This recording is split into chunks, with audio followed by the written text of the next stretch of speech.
Manjana-shalakaya Chakshurmilitam yena tasmai Shri-Gurave Namaha Shri Chaitanya Manobhishtam Shtapitam yena Bhutale Swayam Rupa Kalamayam Nadati Swapadantikam Vandeham Shri-Gurun Shri-Yutapadakamalam Shri-Gurun Vaishnavamscha Shri Rupam Sagjaratam Sahagana Raghunathan Vitam Tam Sajivam Sadvaitam Savadutam Parijana Sahitam Krishna Chaitanya Devam Shri Radha Krishna Padan Sahagana Lalita Shri Vishakam He Krishna Karuna Sindhu Dino Bandhu Jagat Pate Gopesha Gopika Kanta Radha Kanta Namashtite Tapta Kanchana Gaurangi Radha Vrindavaneshwari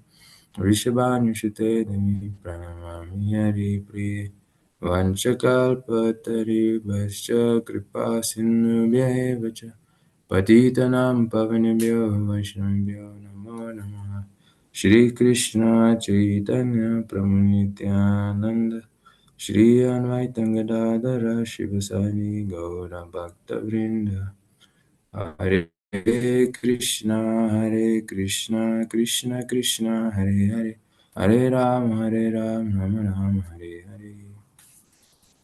Alright, Hare Krishna everybody. Very happy to be with all of you once again. Thank you all very much.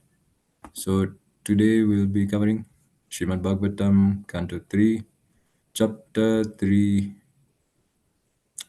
text 25 to 26. All right, so let me share my screen so that you can all see it. All right, can you all see my screen?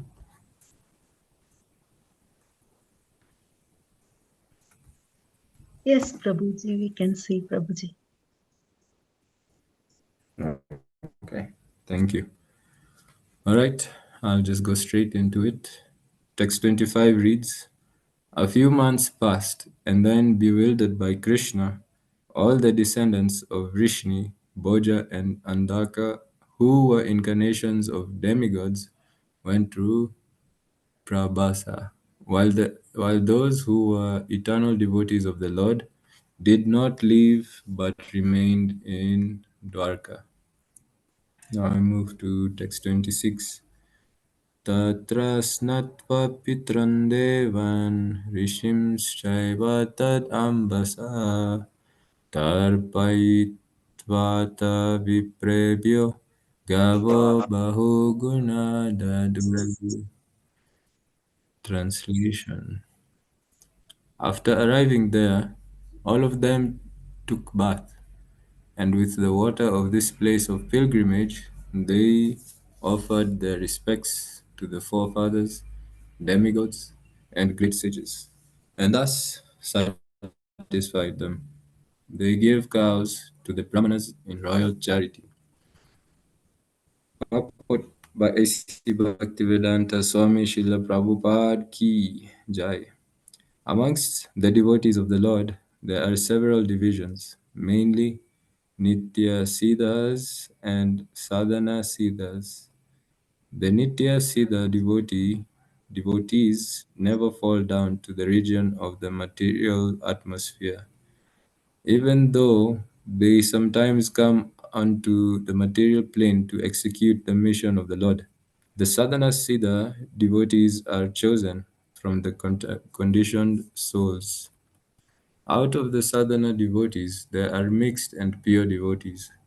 The mixed devotees are sometimes enthusiastic about fruitive activities and are habituated to philosophical speculation. The pure devotees are free from all these mixture service of the Lord, regardless of how and where they are situated. Pure devotees of the Lord are not enthusiastic to put aside their service to the Lord in order to go visit holy places of pilgrimage.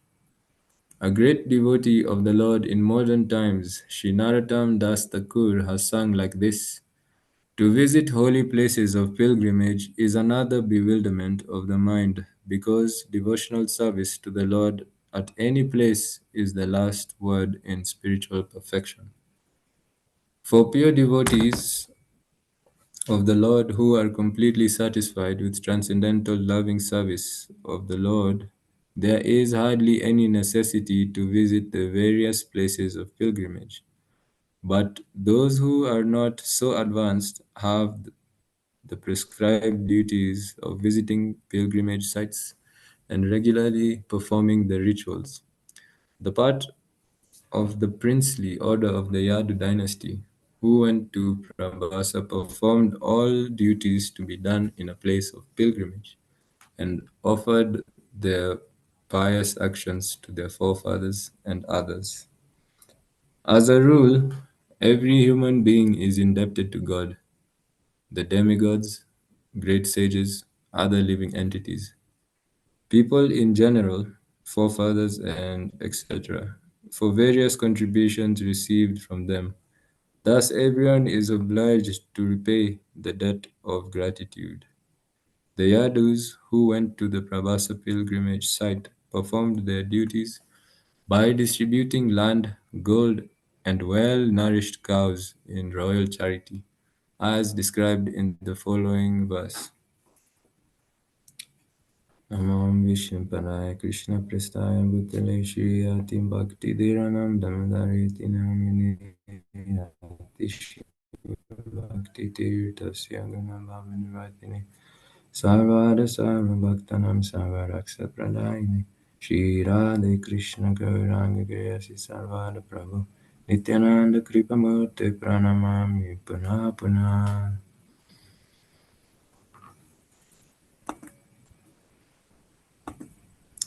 Okay, Hare Krishna everyone.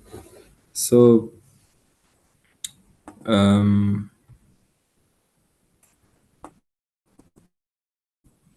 this PowerPoint is loaded with a lot of. Basically, Srila Prabhupada begins describing the two kinds of devotees. And who are these two kinds of devotees? They are the Nitya Siddha and the Sadhana Siddha. So he's basically explained that the Nitya Siddha never falls down. They're eternally pure. They do not fall from the spiritual world. They are not envious of Krishna. And we have an example, a modern day Nitya Siddha in our movement. Does anyone have an idea who the Nitya Siddha is?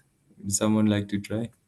You can unmute yourself and just answer. Hare Krishna Prabhuji. I would think of It's Mahavishnu, a very the holy obvious, name. yes. Okay, thank you. But it's a very obvious answer. The person I'm looking for is very obvious. Very obvious Srila that he is Anitya Prabhupada. Siddha. Yes, Srila Prabhupada. Because he completely, from the time he was born up until the time he left his body, he was always Krishna conscious. And these devotees are very special, including Bhaktivinoda Thakur, including Bhaktisiddhanta Saraswati Thakur.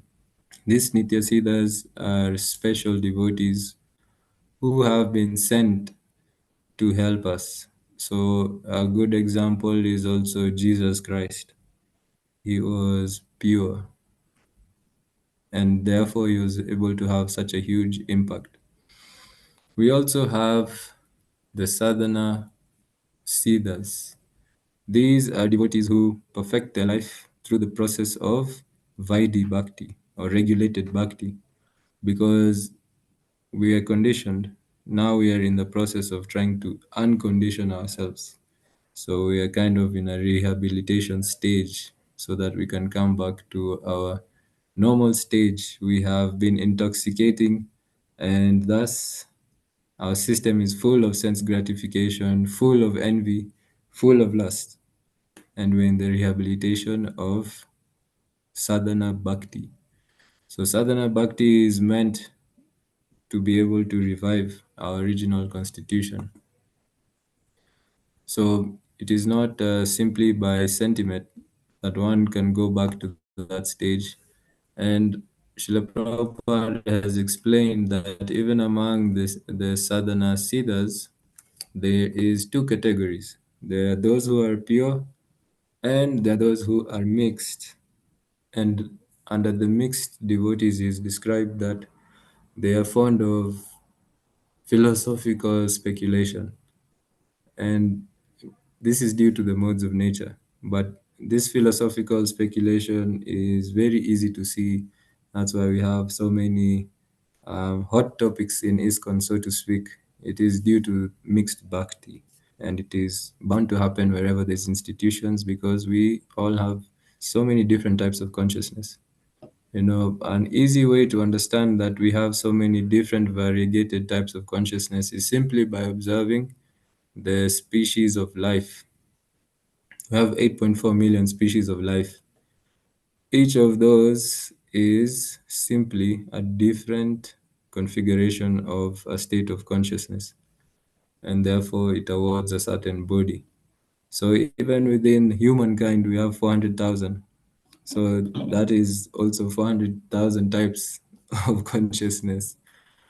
So even within ISKCON, it is not a surprise that sometimes those of us who are still on the mixed bhakti, we find ourselves in philosophical speculation. That is why we have things like the rhythmic philosophy. We have so many other controversial things, which inevitably are not beneficial for our advancement in Krishna consciousness. There are so many hot political topics which are attractive to the mind because we always like to discuss things which kind of excite the mind. But really, devotees should be more focused on the goal. What is the goal? Is what I'm engaging in going to help me to control my senses? Is this discussion going to help me develop attraction for love of Krishna or attraction for the service of the devotees? If the answer is no, then we have no business indulging. It's just that simple. All of this other philosophical speculation that we engage in is simply a subtle form of sense gratification, enjoying the intellect. So devotees should avoid this. And Srila Prabhupada explains that the culture, or rather the style of discussion among devotees, among Vaishnavas, is quoting from scripture. So that's why Srila Prabhupada, when he spoke, he was so authoritative because he was backing up everything he was saying from the scriptures. This is how a Vaishnava discusses with another Vaishnava. This is how a Vaishnava preaches. We quote the scriptures. We do not deviate even an inch from the scriptures because the scriptures are perfect. There's no need to add, no need to subtract. We are meant to get our own personal realization, which is when you experience the scriptures in your life, but it does not change the meaning. You can see the scripture from many different angles and derive different meanings. This is possible because spiritual literature is not one dimensional, but at the same time, the philosophical truths, the tattva, the essence never deviates. So, this propensity of philosophical speculation can be done away with simply by studying under a bona fide devotee, and then we can gradually overcome the propensity for philosophical speculation, as it is also there because of the tendency to cheat. We want to cheat ourselves into cheap Krishna consciousness, therefore, that propensity is there. But when studying under a bona fide devotee or guru, this will be dispelled. So, after he finished describing about the two different kinds of devotees, he goes on to speak about pilgrimage. Now, pilgrimage is something that Srila Prabhupada has recommended that all devotees at one point in their life should visit Vrindavan. And the ultimate reason for going on pilgrimage is to hear. The ultimate reason for going for pilgrimage is for spiritual advancement. It is not a tour, it's not a holiday. Of course, you will enjoy seeing, the ancient architecture, you'll enjoy seeing different kinds of cultures, but one should not be bewildered and forget that the place of pilgrimage is meant for purification. Therefore, one must hear from the pure devotees of the Lord. So the reason we go to the places of pilgrimage is because these pure devotees of the Lord can be found there. That's the topmost reason. Now, secondary or after that, there's all these other ritualistic activities which one is meant to do that are good, and it has described as this is done by civilized people.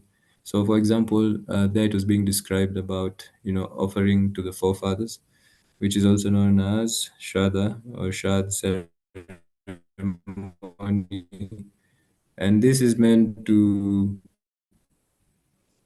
alleviate those who may be suffering in hell to get out of hell. So, by offering to them the remnants of food offered to Lord Vishnu, they get a chance to come out of their suffering.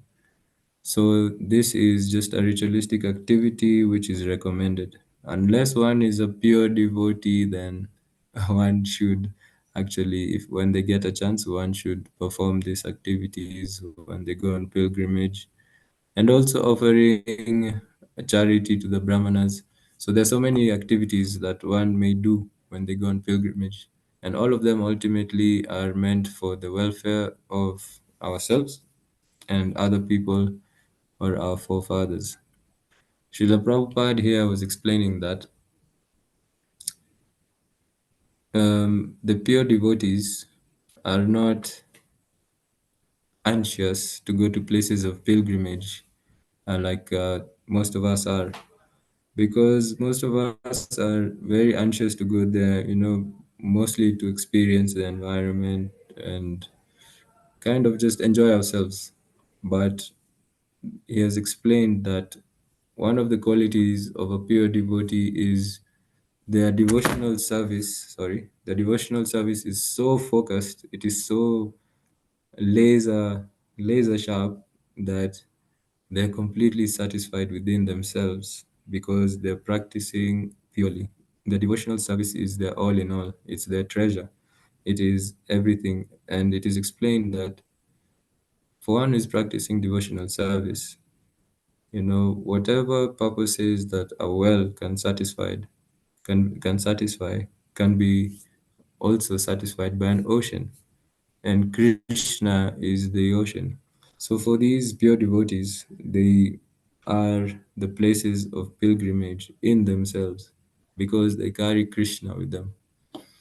And a recent example is His Holiness Bhakti Tirtha Swami Maharaj. The way he left his body was an instruction to all of us. He had the opportunity of going to Vrindavan to leave his body, but he insisted that he's going to leave his body in America. And that place where he left his body became a place of pilgrimage because before he left his body, so many devotees from all over the world were coming to see him, and they were getting transformed because they were seeing Krishna consciousness in action, not in philosophy. So it is also fitting because his name is Tirtha, and Tirtha means a place of pilgrimage. So it is clear to see that this is the mood of the pure devotees. They are not very anxious to go to places of pilgrimage, but they are very anxious to serve Krishna wherever they are. however they are. Whatever the case, the devotional service is never at all disturbed. So now we come to the final, very important thing to note is that Srila Prabhupada is saying that every human being is indebted. We all have some sort of debt to pay. As long as one has taken birth and is living here, then we are all debtors, which means that we have something to pay. We have something to give because we have received. We have received so much. And anyone upon receiving a lot of love, a lot of care, a lot of mercy, they also feel that they should give back. This is the way of a civilized person. So the greatest debt that I always think about is the debt that I owe to my spiritual master and ultimately to Srila Prabhupada, because it's nothing short of amazing the amount of challenges that he has gone through, the amount of wealth he has given us. Every time I'm reading Shrimad Bhagavatam, I I just discover something so amazing, and I think to myself that really Srila Prabhupada is the purest person that we'll ever have access to in this in this age. That is why he's called an acharya, because the gifts he's given us, within Srimad Bhagavatam, you can find everything imaginable, and it becomes sweeter the more you read it. It becomes like your companion, and you can learn so many things, both spiritual and material. And just to see how Srila Prabhupada has created this society, ISKCON, his vision for ISKCON was so great. Actually, he said that 50% of his work is not done because he wanted to establish the Varnashram system. The Varnashram system is the division of society according to gunas. So Varna means it basically relates to the body. So as it is, we are all awarded a specific type of body according to our past activities. So we all know we have the Brahmanas, who are the intellectual class. We have the Kshatriyas, who are the managerial or administrative. And then we have the Vaishyas, who are the business productive class. And then we have the Sudras, who are the laborers that support the whole other Varnas. Now, he also explained that this can only be done through living off the land, which means self-sustained farm communities. This was the next step that Srila Prabhupada envisioned. And actually, on his deathbed, there is a video which you can all see later during your time. He was explaining that we should establish this Varnashram system because as Kali Yuga progresses, it will be very hard to practice devotional service in the cities because the cities are designed for sinful activities and demons. The whole atmosphere is demonic. We're away from nature, we're away from cows, and every time is just like there's so much distraction, there's a lot of noise, there's a lot of crime, there's so much impersonalism, so much poverty.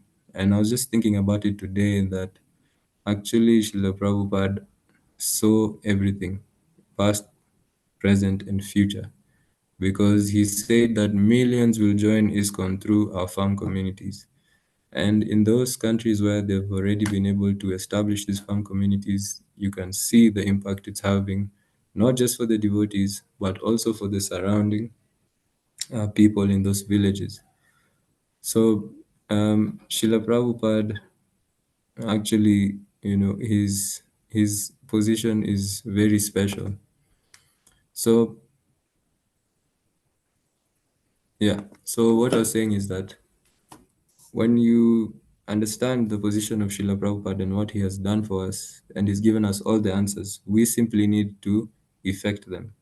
So, for example, he said that 50% of his work was not complete because of Varnashram, then any person who is loyal to Srila Prabhupada will try and see how can I help Srila Prabhupada, what can I give, how can I contribute to helping to establish this Varnashram system and self-sufficient eco-villages where devotees will be able to grow in a very natural way, in a very in a place which is in the mode of goodness, because that is the main thing. It's easier to practice devotional service in an environment where it's in the mode of goodness. So, understanding all of these things that Srila Prabhupada has given us, I feel, and the best way it can be paid back, for someone who has nothing of value to offer, what can that person offer? You have to become a slave. I mean, that's how it was in the ancient times. If you owe someone something and you really cannot pay back, then you have to become their servant. And this, my dear devotees, is our situation. We have nothing of value to offer Krishna. We have nothing of value to offer Srila Prabhupada. We can only offer our life in service and do whatever we think is going to please them. We have to do whatever. This way, we would have made a noble attempt to pay back the debt that we owe to them. So, in all our activities, our prayer should start changing from a checklist of what we want from Krishna, or a checklist, or rather a complaint list of what is going wrong in ISKCON, what is going wrong in our lives. It's still good to open your heart up to Krishna, but the prayers should change more and more into what can I offer? What can I do for you, Srila Prabhupada? What can I say? How I can be of service? Please show me how I can give something. So, our debt is very great, and the only way we can offer it back is giving this one life to Krishna, giving this one life to the service of Srila Prabhupada's mission. Hare Krishna. So, this is the end of the class. I'll open it up for questions.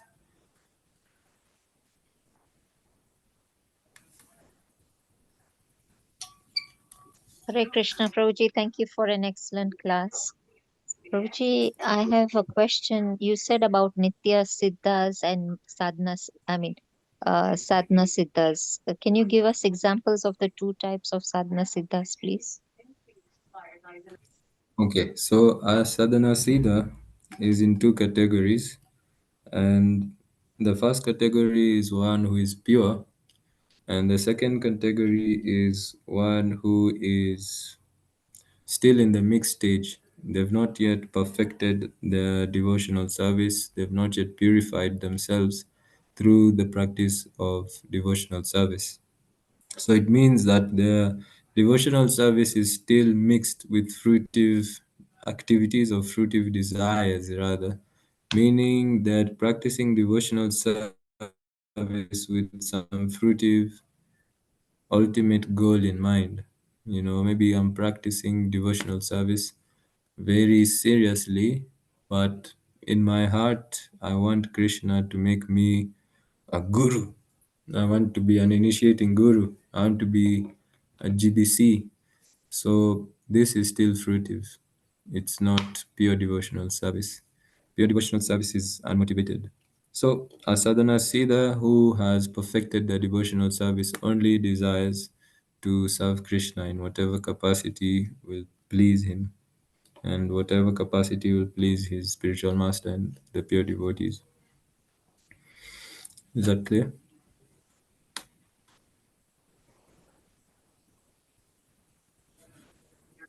Yes, Prabhuji, it's clear. So we are all, which category do we fall? We are all Sadhana Siddhas of the one for fruitative with Mixed. our Yes. devotional service mixed. And then who is the first level of sadhana siddhas? Is it all the Maharajas or? who So falls in love.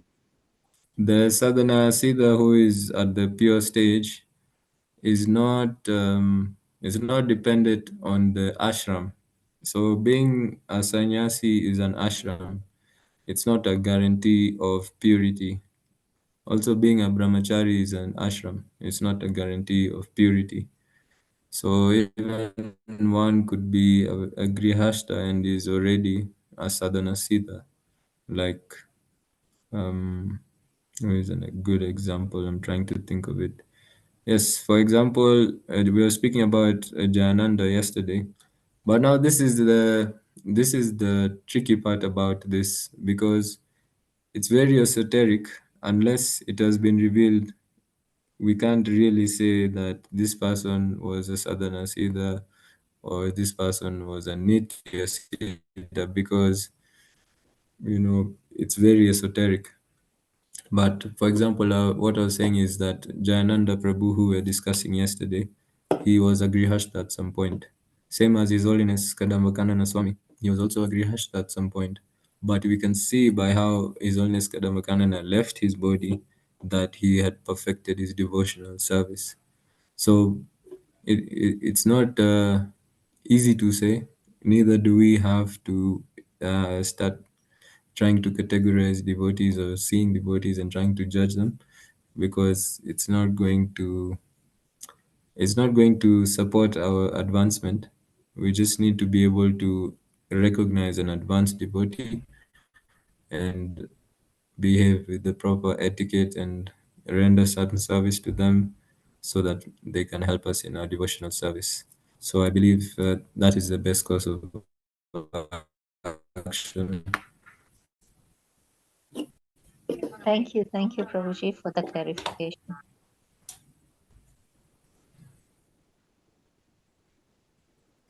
Okay. All right. Is there any other question from anyone?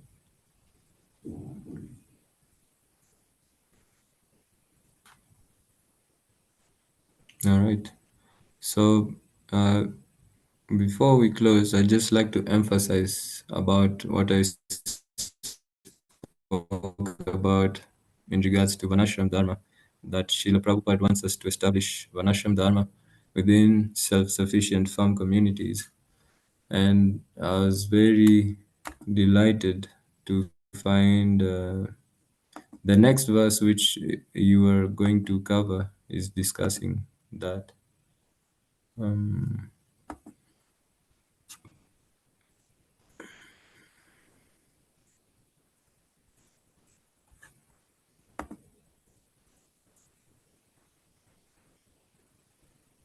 okay. Um, for some reason, I'm not able to share my screen. Let me try again.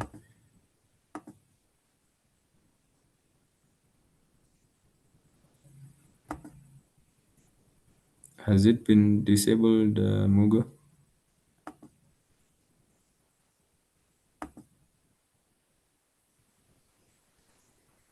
I can't hear you. I think you're muted.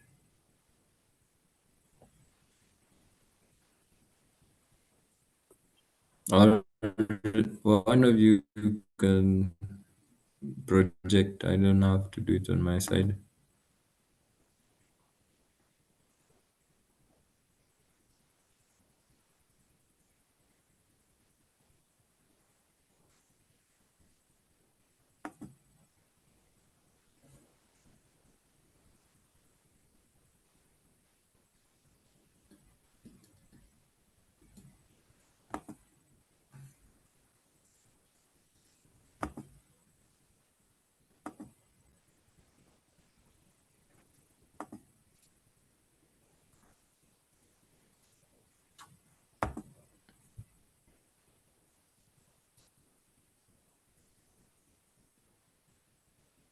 Okay. Alternatively, I can just read it from my computer and you can all just listen attentively so that we save time. All right. So this I'm just quickly reading this text to emphasize on the importance of Varnashram. This is Text 27. The Brahmanas were not only given well-fed cows in charity, but also gold, gold coins, bedding, clothing, animal skin, seats, blankets, horses, elephants, girls, and sufficient land for maintenance. Purport. All these charities were meant for the Brahmanas, whose lives were devoted entirely to the welfare of society, both spiritually and materially. The Brahmanas were not giving their services as paid servants, but the society provided them with all necessities. It was arranged for some of the Brahmanas who were in difficulty for marriage to be given girls. The Brahmanas, therefore, had no economic problems. The Kshatriya kings and rich mercantile men would provide them with all that they needed, and in exchange, the Brahmanas were completely devoted to the elevation of society. That was the way of social cooperation between the different castes. When the Brahmana class or the caste gradually became easygoing, being fed by the society, although they had no Brahminical qualifications, they degraded themselves into Brahmana bandhus or disqualified Brahmanas, and thus other members of society also gradually fell down from the social standard of progressive life, as described in the Bhagavad Gita. The caste system is the creation of the Lord and is arranged according to the quality of work rendered to society and not in terms of birthright, as falsely claimed in the present degraded society. Okay, thank you. I see you're able to uh, project it. So the point I was making is this. This system was installed by Krishna. It is scientific. It is not discriminatory, but it is perfect. Currently, the education system does not account for the specific varna that someone is born with.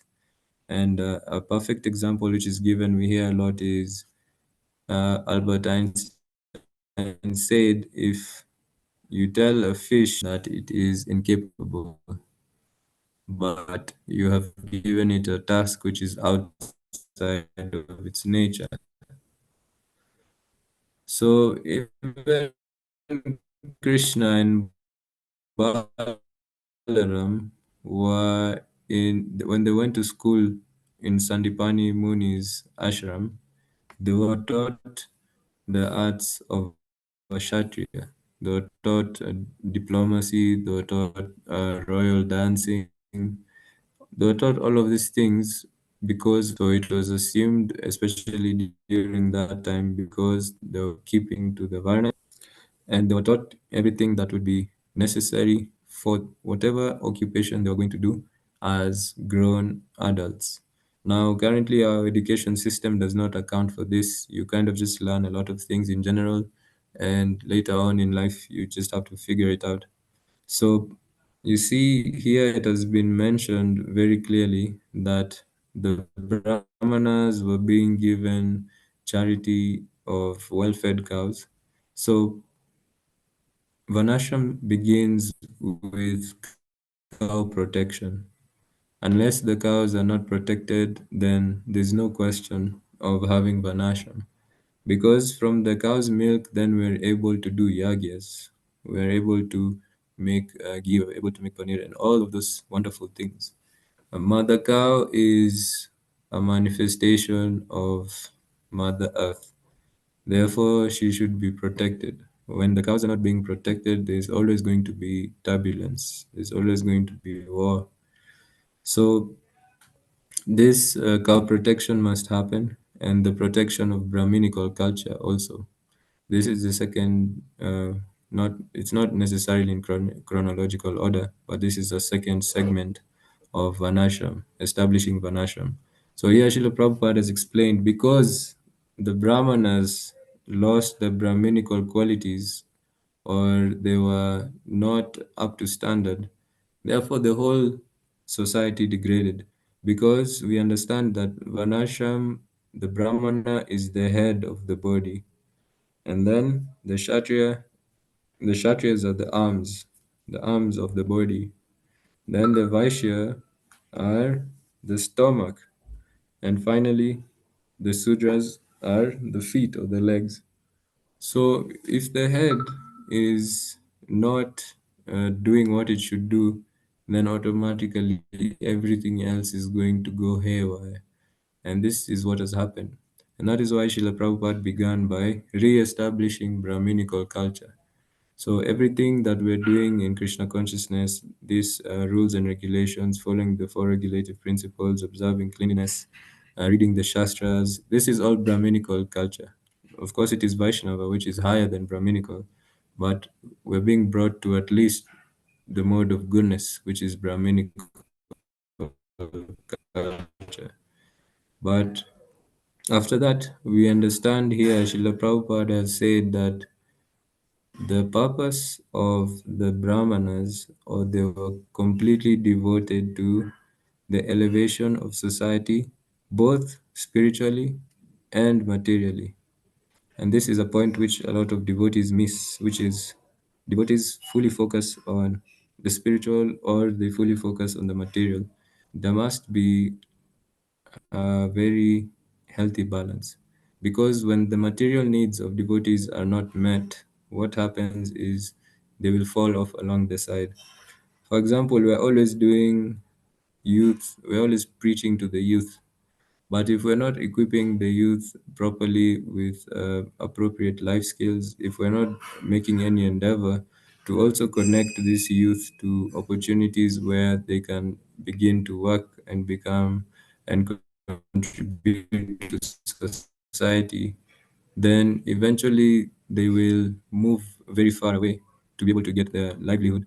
And in the long run, as long as one is not next to the devotees, their spiritual life is going to weaken up until a point where it will be very difficult for them to practice. So the idea is that within Krishna consciousness, we should be able to take care of everything. And the only way to take care of everything is by having our self-sufficient eco-villages. This is where we can fully establish Vanashram, because Vanashram system has everyone. You see, we'll need teachers because we'll need schools, we'll need doctors because people will get sick, we'll need farmers, we'll need preachers. Everyone is included.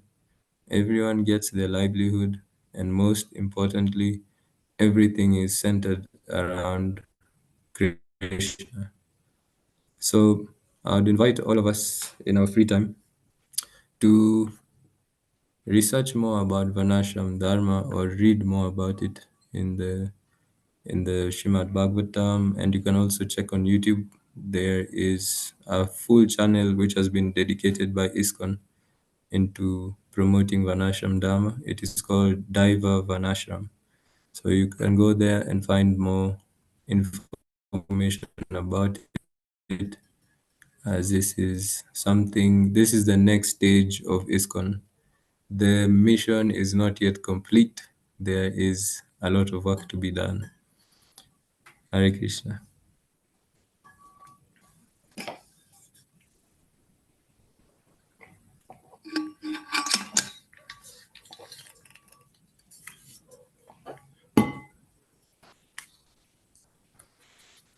Well, sorry, Mugu, we can't hear you. I'm not sure what's wrong with your sound.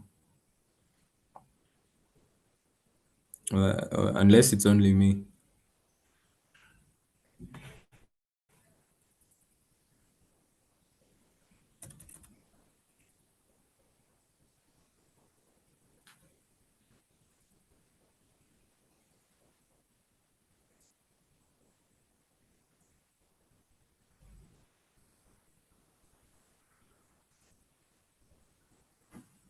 Hare Krishna. Can you hear me? Yes, now I can hear you. I'm really sorry. I think my microphone had been was faulty. Otherwise, thank you so much, Prabhuji, for that class. Really emphasis on stages, types of two kinds of devotees, or and also really how we can look at the purpose of pilgrimage. The point is really trying to get from inner self to try to make ourselves a place of pilgrimage, also just as we are also trying to go to the place of pilgrimage, so that people can also benefit on such. But I'm sure I'm sure somebody like me really needs to go to those places of pilgrimage a lot before we get Me too. to another level of, yeah. And also the emphasis on these self-sufficient farms communities that Srila Prabhupada really wanted. I've been seen about them in mostly, is it in Europe? Europe, I think they were able to get there. There's some Krishna farm. I think it's Belgium, or yeah, there's Krishna Valley in Hungary. It's very beautiful. I've seen it on YouTube, and it's just amazing how much when we are I mean, how much when devotees come with the attitude of simple living and high thinking. Uh, Hare Krishna, I think I.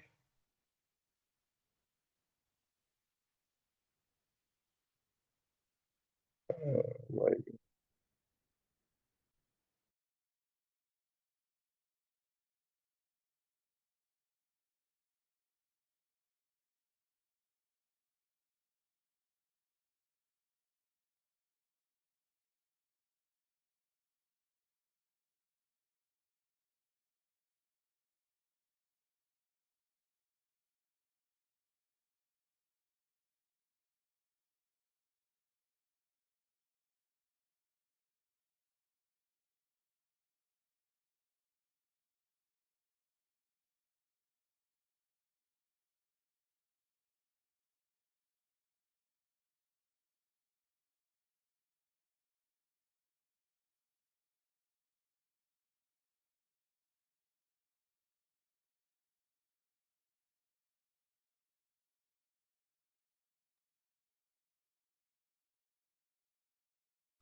Hello, Hare Krishna.